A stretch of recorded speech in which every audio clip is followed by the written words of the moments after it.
siap di depan layar kasih Anda? Tentunya saya Kak Rose juga sudah siap setiap saat untuk menemani Anda di acara Rumpi No Secret. Wah. Ditemani Daniel di pojokan sana yang memeriahkan dengan musik-musiknya ya. Kita ke pojokan dulu yuk karena aduh memang sebetulnya minggu-minggu ini banyak sekali berita-berita yang hot baik yang datang dari dunia nyata maupun dari dunia maya. Ini yang lagi ramai ini masih bersambung ya. Ini terkait dengan rumah tangganya Virgon dan Inaya gitu ya. Karena apa sih sebelum lebaran ya itu ya? Apa pas lebaran sih? Pokoknya pas aku lagi liburan kayaknya gitu ya. Ya istrinya Virgon ini sempat mengungkapkan, membuka begitu ya, menuding bahwa suaminya berselingkuh gitu kan ya. Terus habis itu nggak berapa lama kemudian Virgonya juga sudah membuat press conference gitu ya, meminta maaf, tapi tidak secara spesifik, dia tidak ada menyebut nama minta maaf kepada istrinya gitu kan. Dia minta maaf sama ibunya, sama anak-anaknya, sama kakaknya gitu, sama bandnya, sama kru dan lain sebagainya begitu ya. Nah yang baru-baru ini kemarin adalah bahwa sosok perempuan yang sempat dituding dan diduga menjadi selingkuhan itu juga mensomasi Virgon dan Inaya karena dia merasa sudah difitnah gitu. Dia menyebut bahwa saya bukan pelakor gitu kan, iya kan? Coba kita lihat statementnya, ini didampingi oleh Bang Milano ya. Statementnya seperti apa kita lihat. 2 kali 24 jam dari kemarin berarti ditunggu hari apa tuh? Kemis ya? Kemis ya? Jumat lah Bang Milano kita tunggu di sini. Kita tunggu sama-sama sudah ada permintaan maaf atau belum gitu. Kalau memang belum ada permintaan maaf terus bagaimana? Kita baca dulu komentar netizen terkait dengan press conference dari yang bersangkutan ya. Oh ya, yang komentar Lutfi Agisa loh, luar biasa nih netizennya spesial ya.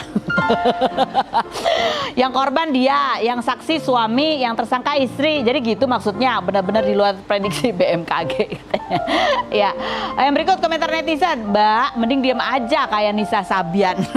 Wow, padahal orang udah mulai lupa Nisa Sabian ya. Tiba-tiba muncul lagi. Yang berikut, zaman sekarang kok yang jadi pelaku pada bersikap jadi korban. Herman gak habis pikir. Padahal dia klarifikasi orang masih gak percaya ya. Kan lanjut berikutnya. Wajahnya terbuat dari tembok ya kayaknya. Kuat tebal koko. Astaga.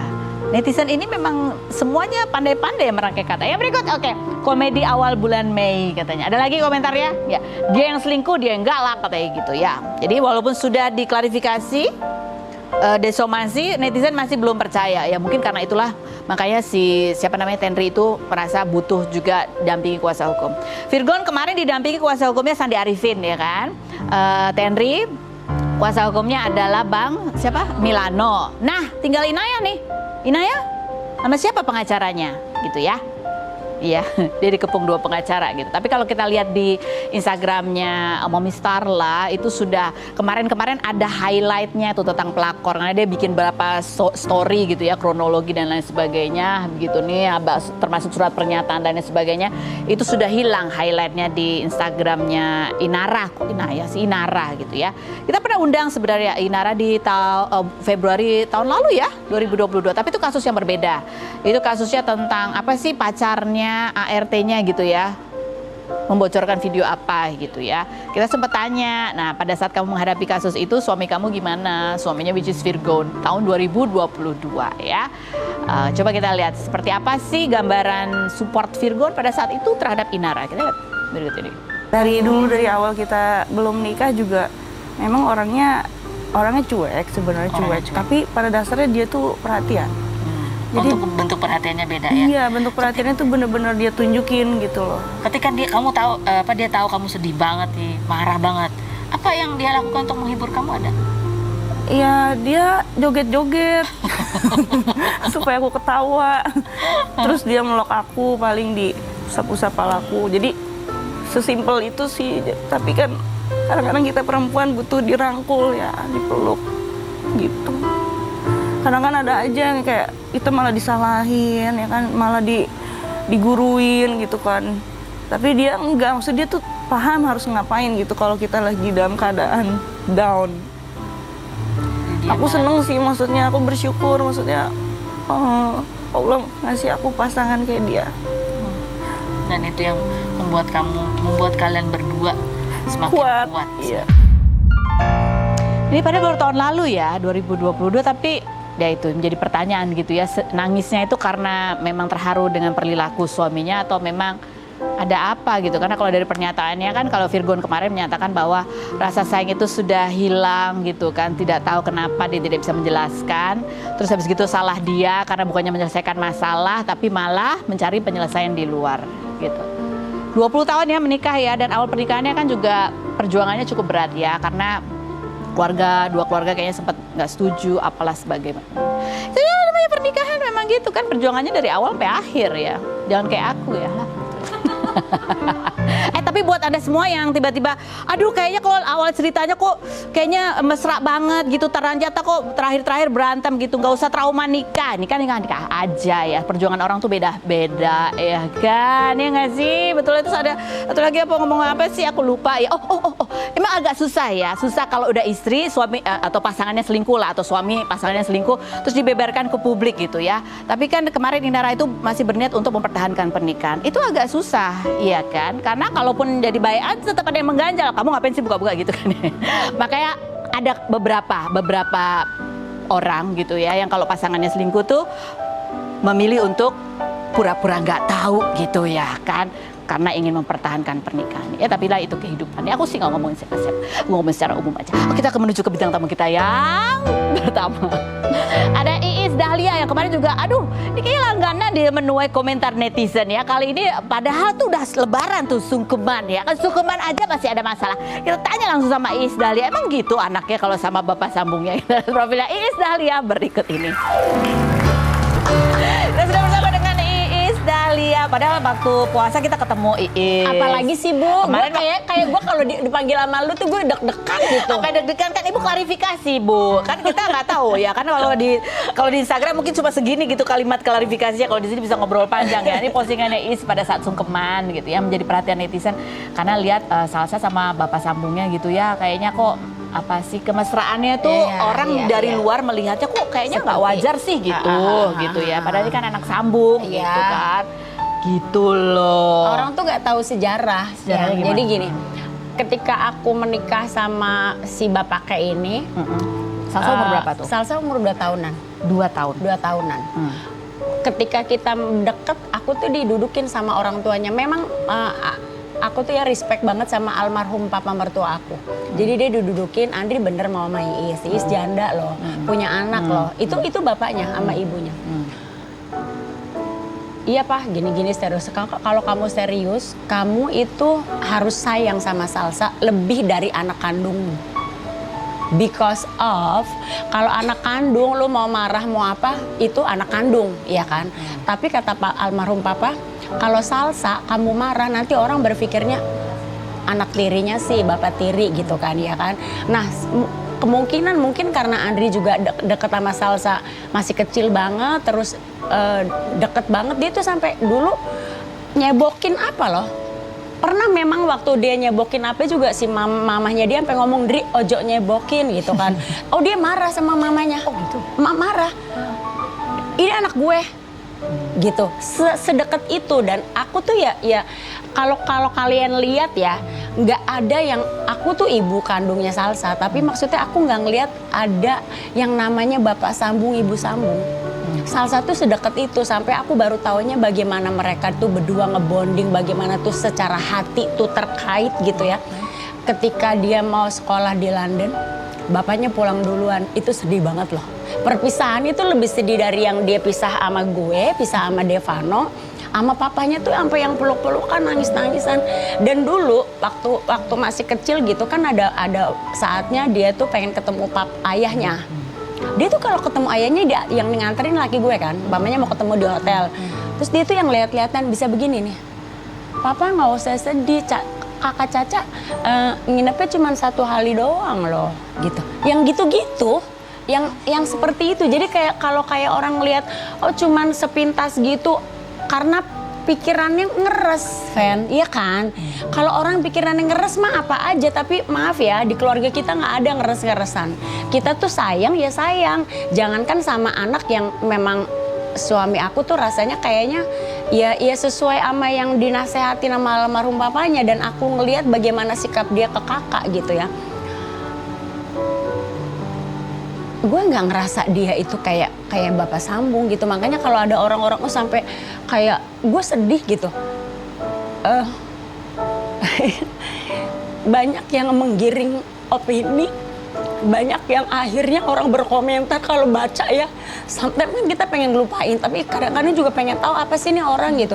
Dia cuma ngegiring gini doang, bagaimana komentar Anda? Oh tapi komentarnya jahatnya, Fen, maksudnya lu tuh nggak ngelihat bagaimana kehidupan kita, bagaimana itu bapak sama anak itu relationship-nya mereka gitu loh. Kalau dibilang dia lebih kayak bagaimana dia ke Devano tuh emang gue ngeliat gitu. Dan Salsa tuh coba deh netizen lihat pada saat Salsa ngelepas pisah sama papahnya pada saat dia sekolah di London. Captionannya Salsa tuh sampai panjang banget dan gue baru tahu ternyata dia membekas gitu. Dia bilang pertama kali aku diajarin nggak ngedot sama papa. Pertama kali diajarin bagaimana menghafalkan huruf-huruf sama papa gitu. Sekarang kakak udah besar, apalah segala macam, gue tuh sampai nangis gitu ngeliatin, anterinnya juga nangis sih. Ternyata mereka sedekat itu ya gitu, hatinya tuh terpaut gitu. Makanya gue sedih kalau orang-orang tuh ngelihatnya cuman karena pikiran ngeresnya dia menjudge keluarga kami gitu loh. Bapaknya gimana? Bapaknya sih santai aja gitu, kayak kakak juga santai aja. Bahkan nggak usah sama papanya, kakak tuh ya sama almarhum mertua aku aja tuh dia bisa pergi gini loh. Mungkin dia, kalau aku kan suka cerita ya, eyang papa tuh sayang banget loh sama kakak. Jadi dia tuh sering banget yang pergi ke kuburannya eyang papanya sendirian, nggak sama kita. Kayak anak yang tahu berterima kasih gitu, maksudnya. Ya dia ayah kandungnya nggak seperti papa sambungnya gitu ya. Dia tuh sampai yang nanti kakak di mana? Kakak habis dari kuburan eyang gitu. Nanti di apa? Itu tuh sama eyangnya yang kita nggak satu rumah ya. Tapi memang keluarga kita tuh keluarga yang sering ketemu, keluarga yang sama-sama bonding gitu. Jangankan sama papanya yang dia tahu, dia touching, dia apa, dia segala macam gitu. Sama keluarganya papanya juga dia tuh kayak enggak yang bukan, padahal kan nggak ada hubungan darah ya, Fen, gitu. Tapi gue tuh ngelihat netizen tuh jangan cuma ngelihat dari luar yang nggak tahu gitu. Kalau kita berpikirannya jelek terus jangan lihatnya dari perspektif agama ya. Kalau agama mah banyak banget yang ini kan, Fen, maksudnya ini nggak boleh, itu nggak boleh. Kita tuh sebagai ini aja Rale, apa ya, gue ngeliatnya ya itulah, gue nggak pernah ngelihat mereka tuh kayak nggak sedarah. Coba kita lihat siapa sih yang sudut pandang netizen itu seperti apa. Coba kita lihat komentar netizennya ya. Kita lihat bacanya, bunyinya adalah antara lain, bapak tirinya nyium anak tiri, ibu kandungnya malah nggak nyium anaknya. Itu nggak sensitif loh. Bapak kandung aja nggak boleh, apalagi bapak tiri. Hi, ngeri kali gitu. Satu, dua. Itu seriusan Salsa udah gede gitu dicium sama bapaknya gitu. Yang berikutnya, udah. Tapi mungkin nggak sih kamu melihat ini dari sudut yang bahwa mereka sebetulnya juga khawatir gitu, karena sebenarnya khawatir ya, aja khawatir sih. karena mereka nggak tahu kan kesehariannya kita itu seperti apa gitu. Kita tuh emang keluarga yang mesra, jangan mesra kotor ya netizen ya. Kita sama sekali nggak seperti itu. Kita tuh keluarga yang belum, mungkin nggak percaya ya kalau dibilang kita tuh nggak pernah berantem. Sesama saudara ya. Oh, sama saudara. Sesama saudara. Jadi emang kita tuh kayak saling memiliki, saling kalau umpamanya acara pun gini, acara di rumah siapa, kita pulang itu rumah itu orang udah bersih semua sama kita semua. Jadi bukan cuman makan ini enggak, kita tuh seperti itu gitu. Jadi kalian tuh jangan cuma ngelihat dari luar, jangan berpikir apa yang seperti kalian pikir. Kita tuh nggak seperti kalian cara berpikir kami. Kita itu memang saling menyayangi, saling mencintai as daughter and father gitu. Ini kan ini memang mungkin karena ya ini kan satu kasus sih, memang kita nggak bisa menyamakan dengan semuanya gitu. Karena kan kalau kita lihat di berita-berita di luar sana Iya, gitu kan, ada yang bapak kandung ada bapak kandung aja gitu, memperkosa. bahkan ya, Iya, kayak gitu kan, gitu. gitu. Ya, itu kan Iya. mungkin mereka ngeliatnya jadi khawatir, ingin mengingatkan. nggak usah khawatir karena aku ibu kandungnya, aku tahu apa yang aku tahu apa yang aku lihat gitu ya. Jadi sama sekali nggak ada di dalam keluarga kami itu nggak ada pikiran yang kotor, nggak ada yang ngeres Dan kamu kayak gitu. percaya, ya? Dan aku percaya banget 1000%. 1000%. Jadi bapaknya sama anaknya baca komentar itu, baca itu, mereka santai aja, nggak ada. Santai aja, santai. Cuma Kamu aku yang lebih- sakit, aku Kamu sakit yang gitu loh. Maksudnya laki gue tuh udah tulus gitu loh. Tulus banget, tulus. Kakak pun juga tulus. Kakak juga tulus gitu, sama keluarganya juga tulus.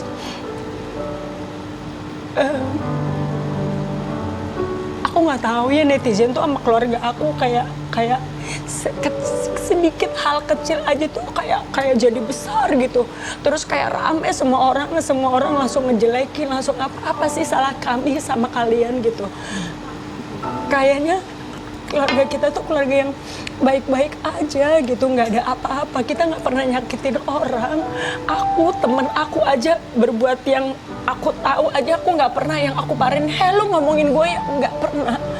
Aku dalam hubungan relationship pertemanan aku tuh sampai puluhan tahun jadi kayak saudara, nggak ada yang namanya ribut-ribut sama saudara pun juga nggak pernah ada. Jadi aku berpikirnya gini, aku tuh orang yang selalu mengerti dengan kondisi dan situasinya orang-orang. Kenapa orang nggak pernah mau ngerti kondisi aku gitu? Sedikit aja tuh jadi kayak beritanya tuh kayak gempar gitu. Lu bayangin deh kalau itu yang terjadi sama keluarga kalian gitu. Kalian punya orang tua, kalian punya anak-anak. Aku tuh berusaha sebenarnya kayak berusaha kuat sebenarnya, Mbak. Kalau ditanya sama, karena kan aku berhadapan sama orang tua, ya, saudara-saudara, anak-anak, bagaimana aku kepengen di depan anak-anak tuh pengen menjadi ibu yang kuat, yang tegar. Ya kalau ngelihat hal-hal kayak gini sebenarnya mah it's okay, mama fine gitu. Tapi sebenarnya mah jujur jauh di lubuk hati gue sebenarnya sakit lah, Fen, gitu ya. Kok nggak berhenti sih mereka menjudge kita gitu? Apa sih gitu salahnya kita gitu? Kita nggak kenal sama mereka juga nggak ngerti bagaimana situasi di dalam rumah kami gitu. Jahat loh, jahat banget sih. Ini kemarin juga ada banyak kejadian, kemarin juga Devano, ini ibunya, apalagi anaknya gitu kan ya, apalagi yang di masa puber. Devano juga kemarin kan sempat breakdown juga gitu menghadapi komentar netizen. Kemarin juga yang lagi rame juga pada saat manggung Devano pingsan. Itu kenapa sebenarnya? Ada apa yang terjadi? Apa cerita di balik itu? Setelah yang berikut ini ya. Jangan kemana-mana, tetap di Rumpi.